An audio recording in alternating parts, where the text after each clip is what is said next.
आमा कहाँ हिँड्नु र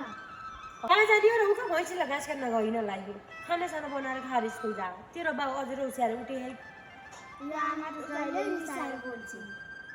सुन्नु न एउटा कुरा भन्न थियो भन्नु के भयो उता रातो रातो ताहाका के भन्छ त नि अब यो रानी त बाहिर सरिछि अब कसो पनि होला कालो काउनेलाई यही बेला कोही आउन्न सीता ओइ सीता के भयो र यहाँ जा त के भयो हाम्रो आँखी त बाहिर सरिछि त्यहाँनिर र गोठाला राखिदिने क्या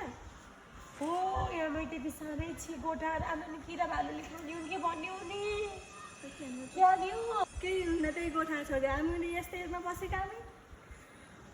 ओ आमाले छिटो छिटो गरेर भार सफा गरेर यसमा हाल्न पर्यो त यही राख्दै हुन्छ केही नि हुन्न हामी बसेकामै नानी बस्छन्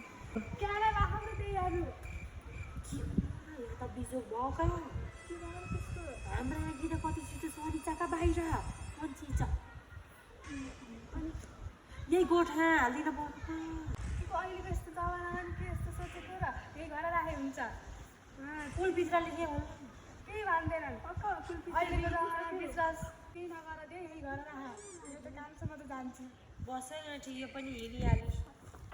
ल नि बेसी के गर म पनि जानेर त घरमा कम्मै काम मान्छे पठाउनु म त गर